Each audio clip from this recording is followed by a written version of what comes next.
Services Marketing, MKT 625. Lecture number 34.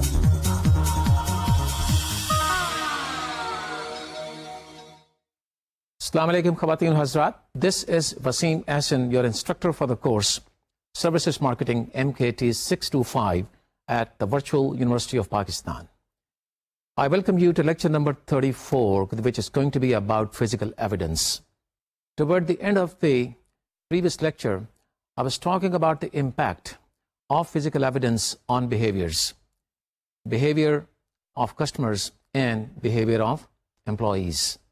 The fact is that if physical evidence is good, then behaviors elicited by customers as well as employees are positive. So in other words, the behaviors, what we have learned so far are a function of the degree of positiveness or the goodness of the physical evidence. When we talk about the goodness of the physical evidence, what really should be emphasized is the importance of physical evidence being very much in line with the positioning of the service. The evidence should not be overdone, and at the same time, it should not be underdone. It should be done in a way that it arouses the right kinds of responses, and that is what we are trying to learn.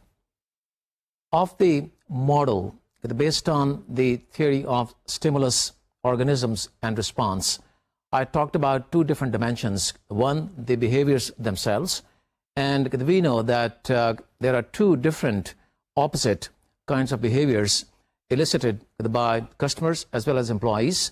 The one is the approach behavior, which is positive, and the other one is the avoidance behavior, which is negative. The positive approach behavior really pushes customers toward the service-scape. It also is the one which really makes employees work harder in their positions because they find everything in terms of the physical evidence very conducive for working. They become more motivated and they become more productive. I also talked about the other dimension, which is about responses. As a matter of fact, there are certain responses which are aroused by the physical evidence, and those responses show themselves by way of being cognitive, emotional, and physiological. It is a combination of these three types of responses that the people come up with the kind of behaviors I was just talking about, meaning either approach behavior or avoidance behavior. The responses are elicited basically by the physical evidence, like I just said, and that evidence could be categorized into three different areas. The first one is the ambient conditions. The second one is the spatial layout and functionality, whereas the third one is signs, symbols, and artifacts. Ambient conditions basically are the background characteristics of an environment, and those could take the shape of colors, the patterns on walls, different kinds of signs inside of the facility, the temperature, and the scent in particular. And we know from the psychological research that if the scent of the place is compatible with the positioning of the service, the people tend to stay there longer. They like to affiliate themselves with that particular place, and they like to explore that place. When they do that, they go through a very rational process of making their decisions, and therefore they come up with a decision which is most suitable for the service. And the fact is that they end up spending a little more than otherwise they would have done. It also is a proven fact that the ambient conditions affect all the five senses, and therefore the ambient conditions have got to be created after a lot of deliberations. And that precisely is the reason that good companies spend a lot of money on all these factors and come up with the kind of colors and signage which really appeal. And that again is because of the reason that you differentiate the one particular facility from the other or from the rest of the crowd as the best, because that has a better appeal. You may not be able as a customer to say why it is so, but the overall impact of all the conditions, factors, elements is such that you find it better than others. The second area is that of spatial layout and functionality. which is all about the arrangements of furniture and equipment inside of the facility. Meaning all the tangibles that you see within a physical facility or an environment appear and present themselves as a function of spatial layout. The responsibility of the management is to come up with a spatial facility which is the most functional. At the same time, it is ergonomically suited to the purpose of the service, and aesthetically it has a great appeal. If these objectives are fulfilled by the management, then the facility which shapes up is the facility which should be in line with the positioning of the service. And again, it is because of that fact that you find the differences between two branches of the two different banks, or two different branches of two different courier services. Third area is about signs, symbols, and artifacts. Signs, symbols, and artifacts basically are put together in order to make the facility known and also to differentiate it from the rest of the crowd. The fact is that all the elements, dimensions are considered from a very proper perspective, which basically is to differentiate your facility and make it as best suited to the positioning of your service as possible. Signs, symbols, and artifacts can take different shapes. Signs can be informational, those could be directional, and those also could be educative. For example, you have the signage which tells people what the facility is all about. It is the name of the facility. Then you have signs inside of the facility which really draw the lines and divisions between different functions that are being performed inside of the environment. It is because of those signs that when we walk into the bank, we immediately find out which group of people is doing what. The directional signs are found in facilities which are elaborate and complex, just like hotels, hospitals, and any other facility which is big in nature. You follow those signs in order to determine the routes to different departments and to different functional areas within the overall facility. And hospitals and hotels, like I said, are just about the most appropriate examples because with the help of those signs, you find out where to go. And same is the case with an airport. Without that kind of signage, it is quite very difficult for passengers to find out what is happening where. And it is that directional signage that really makes the transit experience for passengers a great pleasure. Signage could also be educative, like I said, and you do see symbols like the no smoking and no honking. The reason we have those kind of symbols at facilities is because we want to transform social behavior of people accordingly. If you're passing by a hospital or if you are entering a hospital, you do see these kind of signs. So signage can also be educative in nature.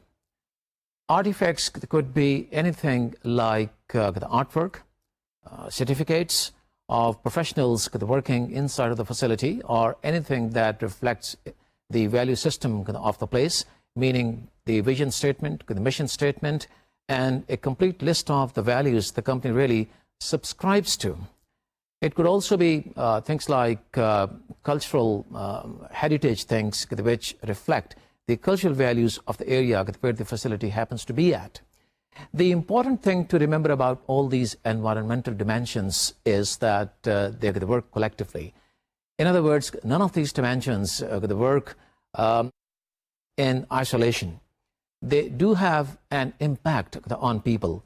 So in other words, when people take a look at a facility, it is not that they are looking at one particular thing. Even if they are, the impact is created by the collectivity of all the elements that present themselves at the facility. So therefore, we can say that people take a holistic view of the physical evidence. They take a holistic view of the physical evidence because the evidence creates a holistic stimuli to which people respond. And therefore, the responsibility of the management is to come up with a physical evidence that can create the right kind of stimuli to which people can behave, respond and behave in a manner we want, meaning we as providers. and we as business people. It is not that they come to a certain place with predetermined notions about the stimuli they're going to see. They respond to the stimulus or the set of stimuli which we have created, and therefore it is our responsibility to come up with the set of stimuli which can lead to responses that we want evoked. And we know that people respond in cognitive ways, in emotional ways, and in physiological ways. And therefore, the features and the characteristics of the physical evidence should be such that they do help people to come up with the responses which form the approach behavior, and it forms the approach behavior with the responses that we want evoked. That's the implication of the whole concept. And let me show you this with the help of a graphical presentation that is going to make our understanding a bit more clear. As you can see from this slide, right on top, we have two blocks, the green block and the red block. The green one represents approach behavior, whereas the red one reflects negative behavior, meaning avoidance behavior. And you see that thick line which really sets these two behaviors a little apart from what you see underneath. What you see right below these two blocks, meaning the behavior which appears on the surface, is the root, meaning is what lies at the root of these two behaviors. And that is represented by cognitive responses, emotional responses, and physiological responses. If you go further down, you can call that level the grand root of the whole concept. And at this grand root, what you see is, in actuality, the physical evidence. I mean, these are the dimensions and the elements which exist physically. And you can see and feel the ambient conditions. You can be impressed or disappointed by the spatial layout and functionality of the place. And you do see the signs, symbols, and artifacts.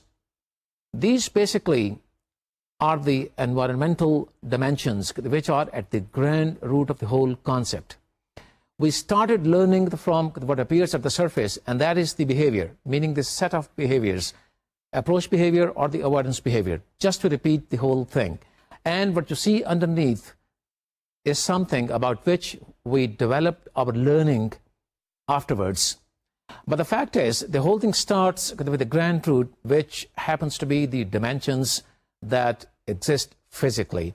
And those give rise to certain kinds of responses. And that is something which you can see at the right side with the help of these arrows.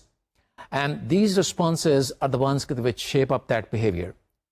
And our job as the marketing managers is to come up with the right kind of physical evidence in order to have the right kinds of responses evoked, and in turn to have the right kind of appropriate behavior evoked on part of our customers and employees. And I think with the help of this slide, the whole concept of the stimulus organism response theory and the impact of this theory has on behaviors of customers and employees is now very clear. Another lesson that we have drawn from this theory is that the physical evidence is important not only for customers, it also is extremely significant for employees. And for the simple reason that employees happen to be the people who deliver the service. They are the ones who perform. And as a matter of fact, I'm going to talk about people in great detail after I'm done with the physical evidence, the part of our learning. People that happen to be at the root of all the performances, and therefore we have to take a very analytical look at the way they perform. So the lesson in terms of the theory I was talking about is that physical evidence is very important for people to perform productively. We have to keep people motivated so that they can deliver the service and perform the way they are expected to do so. And with the help of this understanding, we really can summarize the whole learning about the physical evidence into developing a strategic plan. What are the steps involved in coming up with the right strategic plan for the physical evidence is what I'm going to talk about right now. It has the 6 different steps, starting with recognition of the impact of the physical evidence strategy, then clarification of roles of the physical evidence, mapping the physical evidence, and then assessing any opportunity that they may have missed, and then revising the physical evidence, and then working cross-functionally. These 6 steps are the ones which require our attention one by one. And let me tell you what really is meant by recognition of the impact of the strategy. Well, in the first place, we've got to be very clear about one fact, that the right kind of physical evidence is really going to have an impact on fulfillment of the organizational goals, because it is with the help of this physical evidence that we are in a position to show our customers and employees that we really are a company that is serious about selling the service. We're not fly-by-night kind of a company that does not really have any assets. We are a company which is extremely serious about fulfilling the needs of our customers and fulfilling the requirements of our employees. And the fact is that the requirements of both the customers as well as the employees form kind of a culture, or form kind of an environment which customers in particular can feel. And if they feel that this company is very serious not only about fulfilling our requirements, but also about the people who work there, because they are the ones who are performing in the best possible way, then they form good impressions about the company. So in other words, we've got to be very clear about our goals, and then coming up with the physical evidence which really is in line with those goals. And we can be very compatible with those goals if we do not lose track of the positioning of the service. And I keep saying this thing again and again: physical evidence must not be overdone, and it must not be underdone. A physical evidence of a real estate agency which is overdone might send very negative signals to those people who come there for certain business dealings. Just imagine for a while that the real estate agency specializes in making small deals for small investors. Then it becomes all the more important that the physical evidence should not be grand. It should be just about sufficient and adequate for those kind of people to develop the right kind of responses in terms of their cognition, emotions, and physiology. If that facility looks like a grand office of very high-scale kind of management or financial consultants, then it is going to send very negative and wrong signals. So we've got to be very much in line with the positioning of the service, and we have to go back to the business strategy and look upon physical evidence development as one of the strategies of the marketing area, or one of the strategies of the total business strategic formulations. And be very clear about the vision of the company and the mission of the company, and like I said earlier, goals of the company. If we take good stock of all these strategic factors, we cannot go wrong. And once we have determined that, there is every possibility that we are going to come up with the strategy which is going to have an impact on the overall business plan of the company. So in other words, this step calls for talking about all those points which will have an impact on the delivery of the service, and then the results which will come by having an effective and appropriate physical evidence. The fact is that you can talk about so many different dimensions that I've talked about, and the next step that I'm going to talk about in relation to this strategic development is going to take care of what I'm talking about. And the next step is that we have to clarify roles of the servicescape. This takes us back to the spectrum of leanness or complexity. Remember that slide which I showed you in terms of a service being remote or self-service or interpersonal. So we've got to clarify, as part of the strategic plan for physical evidence, whether our service happens to be remote or self-service or interpersonal. And depending upon the nature of the service, we've got to be clear about the simplicity or the complexity of the physical evidence. And we do not lose sight of the goals that are to be fulfilled. And you will recall, I talked about organizational goals in relation to a remote service, meaning the environment of a remote service, meaning the physical evidence for a remote service. And I talked about elaborated and complex kind of physical evidence for a service which is interpersonal. The highest level of complexity is seen in big hotels, hospitals, and airports, just to mention a few examples. In between, we have self-service areas, but what is important is that we do not lose sight of the goals which are either organizational or marketing goals. I'm drawing a distinction between organizational and marketing goals only from the standpoint of development of the physical evidence. The fact remains that we have to go for fulfillment of all the goals, whether those are organizational or marketing in nature. The reason we talk about these organizational goals in relation to physical evidence is because we talk about a remote facility, and a remote facility basically is meant about fulfilling the requirements with the help of that physical evidence of their employees and not customers. If it is a self-service facility, we have to take into consideration the fulfillment of marketing goals which are to be viewed from the customer standpoint. Customer is the one who is going to walk into that facility satisfying his needs by acting very proactively and by acting by himself, meaning not seeking much help of the providers unless there is something wrong. And if something wrong goes there, the help of providers is sought, which should be forthcoming by way of displaying different dimensions of quality, meaning reliability, responsiveness, assurance, empathy, so on and so forth. The fifth one is physical evidence.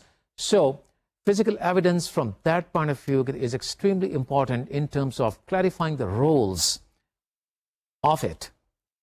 The role that the physical evidence plays has to be clarified during this step in terms of the simplicity or the complexity of the service. Hoping that this step is clear for all of us, I move on to the third step, which is mapping the physical evidence. Well, again, a very important step. This is a reflection of how lean and simple, or for that matter, how elaborate and complex a service is. And the reflection of all that is seen on a map. And the map is just like the one that you see for houses and developed for a business establishment. It has to be a very complete and comprehensive footprint which shows all the steps that take place during the process. And the process takes place within a physical environment. This takes us back to the dimension of spatial layout and the functionality. The map has got to be created by those who specialize both in architecture and interiors, so that they can come up with something which is just about appropriate from aesthetics as well as functional viewpoint. And this is the point where we go back to the blueprint and look into the complexity of the process. We'll look at all those points wherever we have physical evidence sitting, and wherever we think the area could be exploded or should be exploded into a full-blown map, because we should not hesitate doing so. And that is how we come up with more and more comprehensive maps that eventually form a collection of so many processes and a collection of total plans for the organizational processes. The importance of the pictures, the images, and even videos at this particular point can be hardly overly emphasized. Meaning the insertion of all these things, it becomes very important because you have to sell the point to all those who are part of the organization. This is where interactive marketing is taking place. And with the help of successful interactive marketing, you get into the area of internal marketing, which is about developing the willingness and the ability to do all that has been decided upon. The mapping of the physical evidence is extremely important from this particular standpoint. Everybody should have their input into how the facility is going to look at, which means it must not lose any possible dimension from the operational standpoint. And when I talk about the operational standpoint, I'm not just talking about the operations department. I'm talking about all the departments which are involved into developing this evidence. And one of the steps I'm going to just talk about is going to make this concept clear. The next step in this strategic approach is assessing and identifying opportunities. We already have talked about the impact of the physical evidence. We have talked about the roles as part of the strategic process, and we have mapped the facility in terms of all the steps involved. What, therefore, is assessing and identifying opportunities is all about? Well, this is all about beefing up the evidence. You have gone into great details when you were mapping the physical evidence. But whenever there's a need for improving it or doing something which is new to the facility, you should not hesitate doing so. Take the example of a dentist clinic where the dentist would like to come up with something which is the latest findings of the hygiene process of maintaining your teeth and so on and so forth. He should be putting up that poster which is very pictorial in nature, which is very graphical, and which can become the focus of attention of all those who walk into the facility. So this is what is meant by beefing up the evidence and assessing and identifying any opportunity when it presents itself.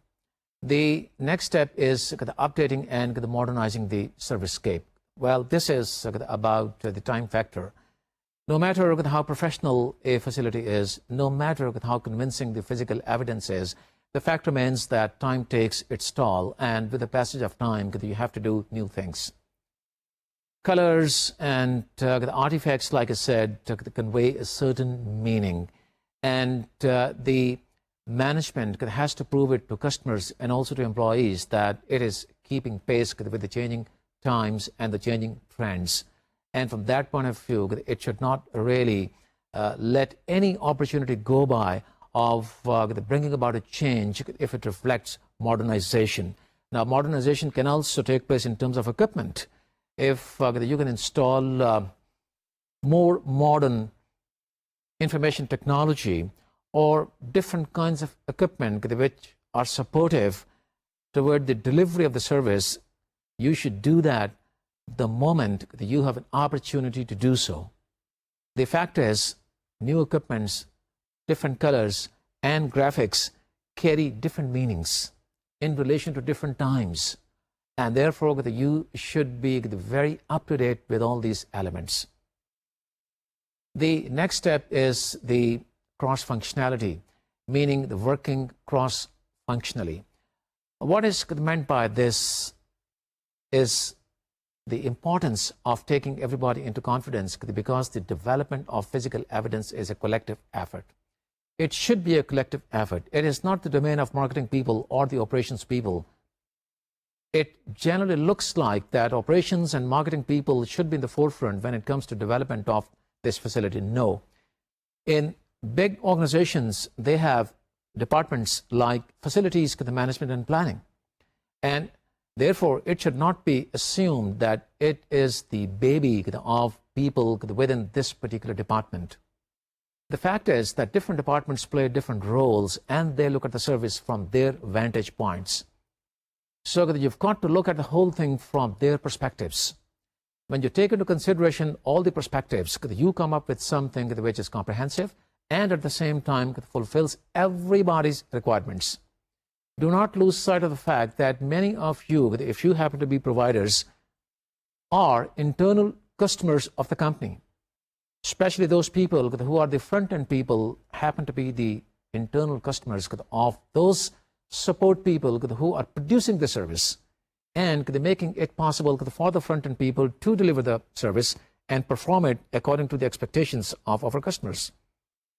And therefore, the clarity of roles in terms of organizational functions is very important, and seeking their advice and their input is even more important.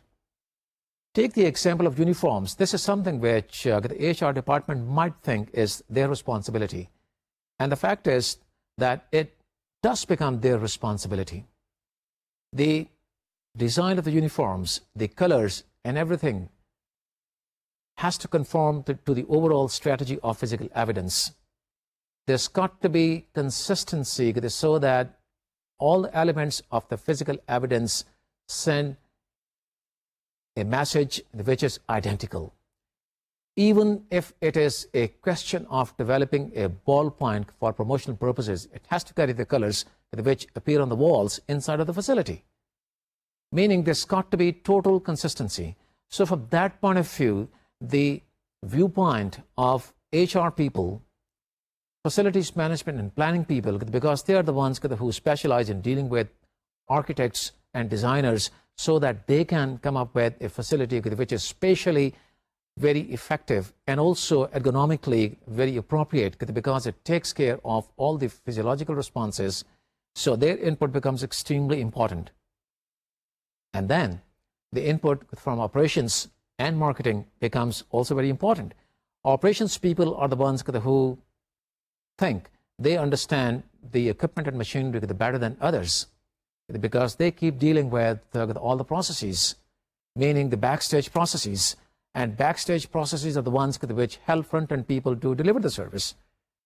So there we go back to the marketing people, because we have to fulfill marketing goals. And marketing people happen to be good at things like what should be the communication message, and what should be the kind of colors, what should be the kind of signage, so that we can help people in a very subtle way to come up with the responses which are cognitive, emotional, and physiological, in a way that the behavior that they form pushes them toward our facility for buying the service. So you can well imagine the importance of working cross-functionally. There are many organizations that do not really work this way. You might think of this concept as kind of very strange, because textbooks are full of examples that talk about organizations following all this. Do not forget and make no mistake that those are the examples from the world's best companies and corporations. And it is because of their experience that we talk about things that I'm talking about. Many organizations, companies, and small and medium-sized businesses do not follow these steps in a structured way that we are trying to learn. And therefore, in order to elevate the level of preparedness for all of us to enter the practical field, we've got to understand all these things very clearly so that we can start implementing these the way we are learning. With this, the strategic steps of developing the physical evidence strategy are complete.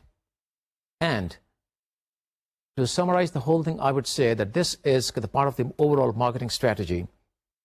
If you think that physical evidence strategy should be subservient to the marketing strategy, there's no hard and fast rule. The physical evidence strategy can also be developed as an independent strategy, which it really is, and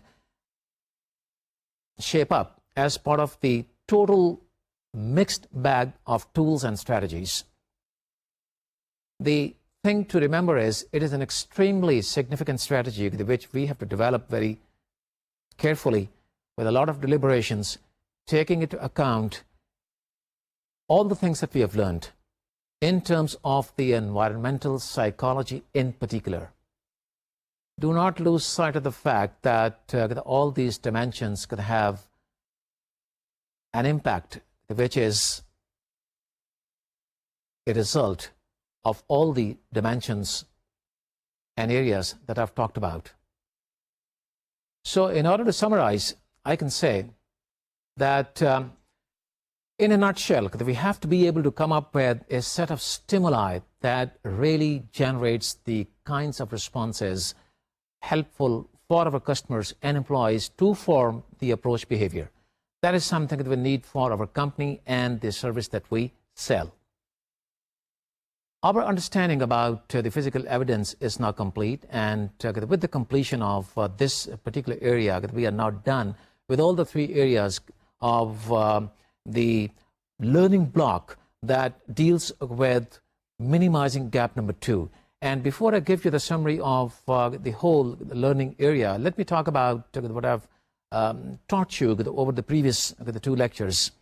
And that basically has been about the physical evidence. I did talk about physical evidence from the definition point of view and the roles it plays as being a packaging agent, as being a facilitator, a socializer, and also being a differentiator. And we've got to take a very clear stock of all these elements which really form this particular behavior, because once we have clarity of these roles, we can come up with the right psychological model, which is basically geared toward having our customers, employees form certain behaviors favorable for the company. And relating that, we also have learned that physical evidence can take different types depending upon the nature of the service. It can be simple, it can be very complex, and it can be something which sits between that simplicity and complexity. I also talked about the impact physical evidence has on behavior, and that is something which I've been talking about over and over again, and I've rubbed in this concept as much as I could have, only for the reason that we must understand the psychology that underlies the relationship of the man-made environment with the psychological responses. And we have learned that psychological responses are basically generated by the physical evidence that we create. If we talk about the sequence of learning, we started with the 2 major kinds of behaviors, the approach behavior and the avoidance behavior. But if we try now to talk about the concept in totality, then the simple way of putting the whole thing forward is that we should be concerned basically about coming up with the elements of the physical evidence, meaning the environmental dimensions, which are ambient conditions, spatial layout, and signs, symbols, and artifacts in such a way that they create cognitive, emotional, and physiological responses that are favorable for forming the approach behavior. So this is something which could be said as kind of a summarized statement. And this essentially means that both employees and customers have got to be satisfied, and they are both sets of people who are affected by the physical evidence. This is one of the more important learnings of the concept, that it is extremely important for both of them, and therefore it should be given very serious consideration when it comes to developing the strategy for the physical evidence. And the fact is that we have looked into different steps, which basically are probably 6 in number, to come up with the right strategy for the physical evidence. And this again implies that the physical evidence has to be very much in line with the positioning of the service, so that there is no over communication, so that there is no distortion on part of the customers about the kind of service that we sell. This is something that we have to keep in mind. And if we can keep those distortions from surfacing, we really can make sure that the physical evidence that we are trying to create is in line with the nature and the positioning of our service. This is the summary of the physical evidence, and with that, I would again say that our understanding, fundamental understanding about the 3 areas, which basically are the service design, development of standards, and the physical evidence, is complete. And I can show that to you with the help of a graphical presentation. As you can see from here, just like I showed you when I completed our understanding of minimizing gap number 1, the 3 areas are represented here in the big green arrow as service design, standards, and physical evidence. I don't really have to go into details of the service design. I did talk about the importance of the service design, and the fact that we have to remember is that we must not oversimplify the services, we must be very careful and detailed, and must keep the biases away so that we can come up with the design which is comprehensive. And I did talk about things like the business strategies and blueprinting, and then coming up with the right position that we must take, either in the form of cost efficiency or customization or quality and so on and so forth. All these elements were the backbones of the service design. And once we have the right service design in place, meaning the one which is approved by the customers, then we should get into developing the right standards. And right standards are defined as the ones which are approved again by the customer, meaning which are customer defined. And the important thing about creating those standards is that we must create a quality index which has to be created from the customer's standpoint. And we also should look into the complaints which keep pouring in, and we also can be a little proactive by getting into soliciting complaints so that we are up to date with what is happening in the marketplace, and then come up with the standards which are very comprehensive. There should be nothing from the customer point of view which is not or which should not form part of the standards. The third area is the one that I just summarized, and that is the physical evidence. The fact remains that we develop standards not only about the service design, but also about the physical evidence, because it is in the physical evidence that the performance is rendered, and therefore the establishment of standards is very important both from the service design and physical evidence point of view. If we have developed the right understanding about these three areas, the chances are that we certainly should be in a position to minimize gap number 2, which is the gap between management perceptions and specifications and standards. You will recall that gap number 1 was between what management thinks and what customers think, meaning between customers' expectations and the management's perceptions. Customers think they want oranges, whereas the management thinks it should deliver apples. As long as you keep that in mind, you will know what that gap is all about. If we are in a position to finally identify the fact that customers want oranges and we do give them oranges, then the second stage where this gap can present itself is between the management perceptions and specifications, meaning the management has fully understood what customers' expectations are, and the management, unfortunately, is not in a position to come up with the kind of specifications and standards that should be formed and fall in place in order for the service to be performed, and therefore the gap. So the understanding about the service design and standards and physical evidence really helps us minimize this particular gap. With this, we now move on to gap number 3. Just to refresh your understanding of gap 3, let me say a few words about that.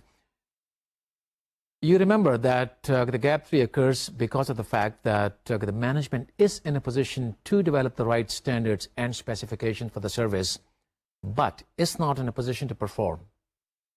So in other words, they have surmounted the previous 2 challenges, that they fully understand what are the expectations of their customers and therefore are in a position to minimize gap number 1.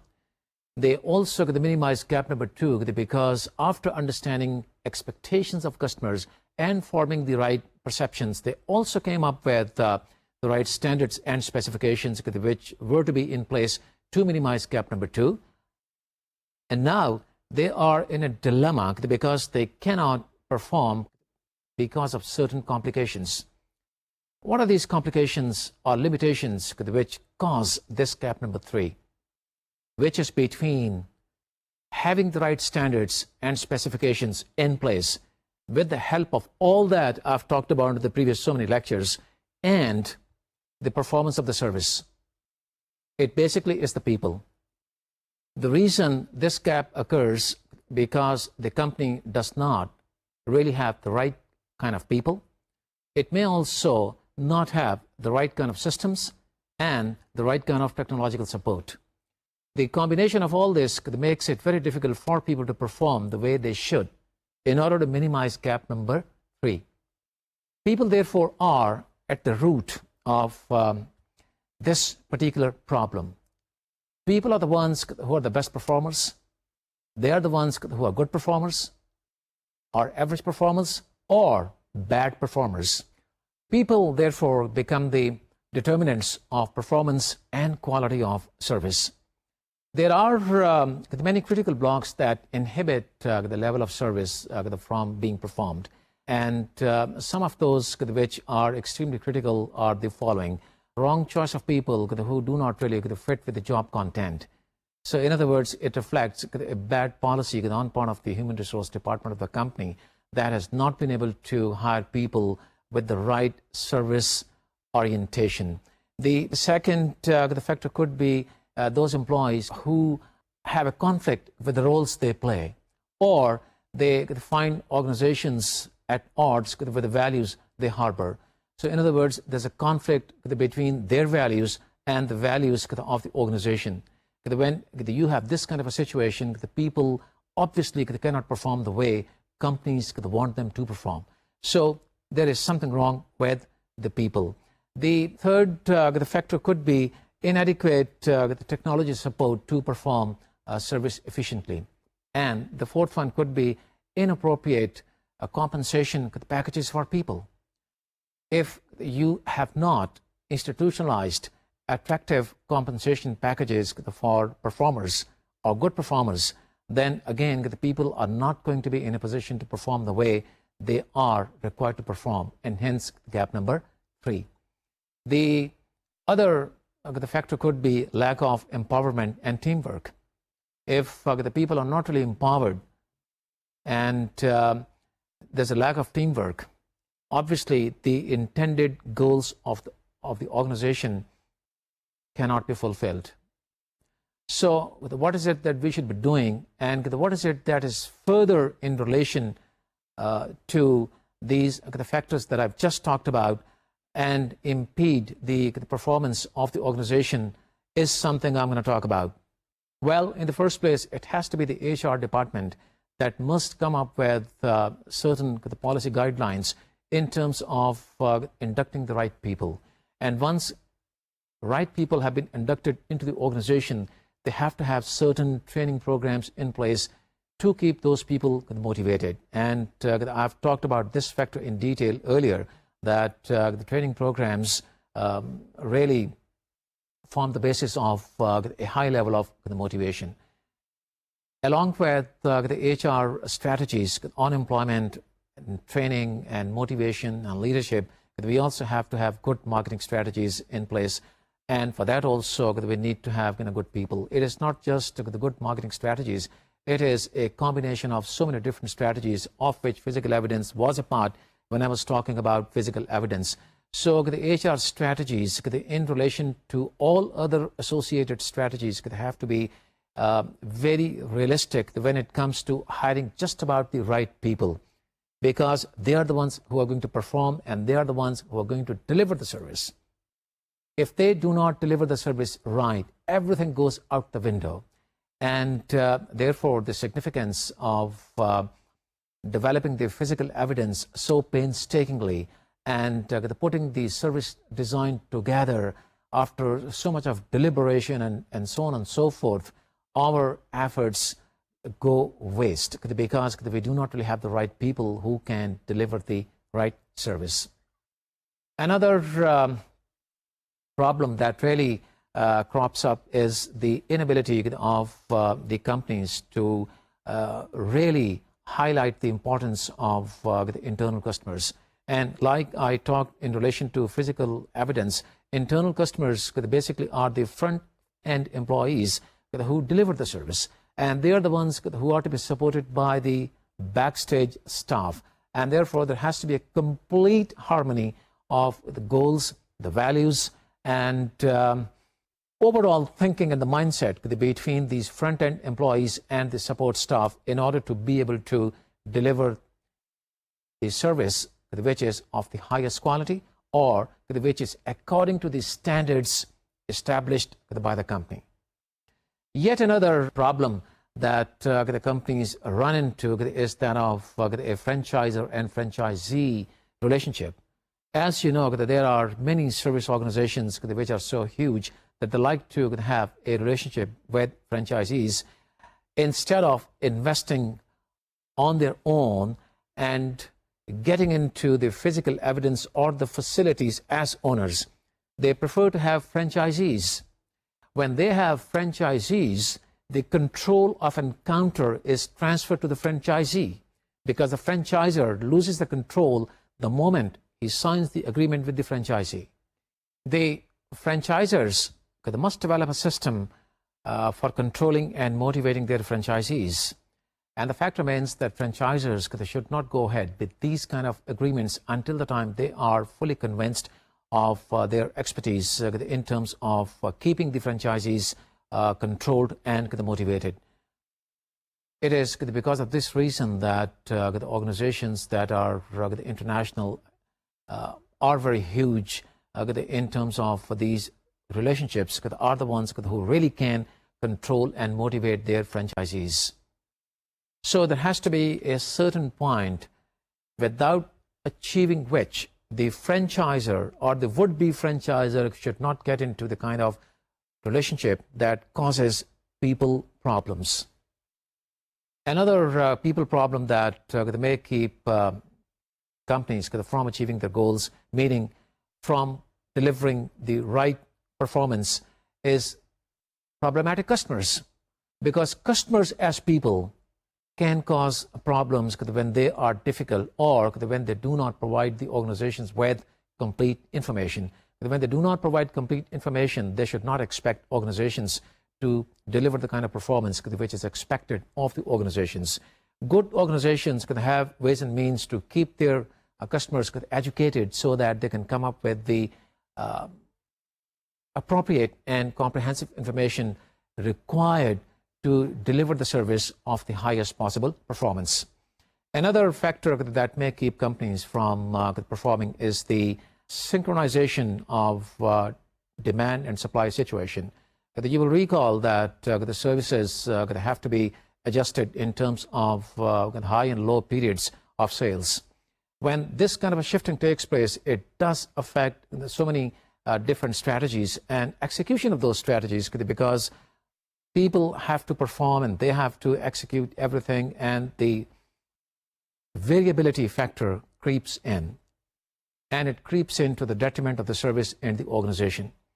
These are some of the factors that become the critical blocks inhibiting the right kind of performance required of an organization, and these are the ones that we have to look into from people's point of view, meaning people as one of the important variables of marketing mix of services. And that is something which I'm going to do in the next lecture, and I'll be talking about different strategies that we need to put in place to keep people motivated so that we are in a position to minimize gap number 3. Thank you very much for your attendance, and Allah Hafiz until then.